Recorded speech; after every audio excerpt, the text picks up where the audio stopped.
ನಾವು ಹೇಳೋದು ಭಾಳ ಸುಲಭ, ಆದರೆ ಅದನ್ನು ತರೋದು ಅಷ್ಟು ಸರಳದ ಕೆಲಸ ಅಲ್ಲ.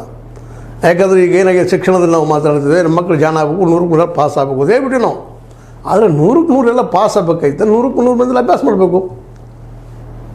ಅದು ಕೆಲವೊಂದು ಮಕ್ಕಳು ಭಾಳ ವೀಕ್ ಇರ್ತಾರೆ, ಕೆಲವೊಂದು ಮಕ್ಕಳಿಗೆ ಆಸಕ್ತಿ ಇರೋದಿಲ್ಲ, ಕೆಲವೊಂದು ಮಕ್ಕಳಿಗೆ ಏನೇನು ಪ್ರತಿಯೊಂದು ಕೋರ್ಸೂ ಪ್ರತಿಯೊಂದು ಮಗುನೂ ಡಿಫ್ರೆಂಟ್ ಒಂದು ವಾತಾವರಣದಿಂದ ಬಂದಿರ್ತದೆ, ಡಿಫ್ರೆಂಟ್ ಏರಿಯಾದಿಂದ ಬಂದಿರ್ತದೆ. ಆ ಮಕ್ಕಳಿಗೆ ಒಂದೇ ಲೆವೆಲ್ದಲ್ಲಿ ಟೀಚ್ ಮಾಡಲಿಕ್ಕೆ ಸಾಧ್ಯ ಇಲ್ಲ. ಆ ಸಂದರ್ಭದಲ್ಲಿ ನಾವು ಅನೇಕ ರೀತಿಯ ವೈವಿಧ್ಯಮಯವಾದಂಥ ತಂತ್ರಗಾರಿಕೆಗಳನ್ನು ಬಳಸಬೇಕಾಗ್ತದೆ. ಹೀಗಾಗಿ 100ಕ್ಕೆ 100 ರಿಸಲ್ಟ್ ಆಗದೆ ಹೋಗ್ಬೋದು. ಅಂಥ ಸಂದರ್ಭದಲ್ಲಿ ಸಹಿತ ನಾವು ಎನ್ಕರೇಜ್ ಮಾಡಬೇಕು ವಿನಃ ಅದನ್ನು ಅತಿಯಾಗಿ ನಾವು ಬಳಸಿದ್ರೆ ಶಿಕ್ಷಕ ಕಾಫಿ ಮಾಡುವಂಥ ಸಂತತಿಯನ್ನು ಬೆಳೆಸಿಬಿಡ್ತಾರೆ. ಯಾಕೆ ಅವ್ರಿಗೆ 100ಕ್ಕೆ 100 ರಿಸಲ್ಟ್ ಬೇಕಾಗಿರ್ತದೆ, ಅದಕ್ಕಾಗಿ ಅವರು ಕಾಫಿ ಬಾಡಿ ಪಾಸ್ ಆಗಿ ಹೋಗ್ರಪ್ಪ ನಮಗೇನು ಮಾಡೋದು ಅಂತೇಳಿ. ಹೀಗಾಗಿ ಇವತ್ತು ನಮ್ಮ ಶಿಕ್ಷಣ ವ್ಯವಸ್ಥೆ ಹದಗೆಟ್ಟದ. ಹಾಗೆ ಇವತ್ತು ಪೊಲೀಸ್ ವ್ಯವಸ್ಥೆ ಆಗಬಾರ್ದು.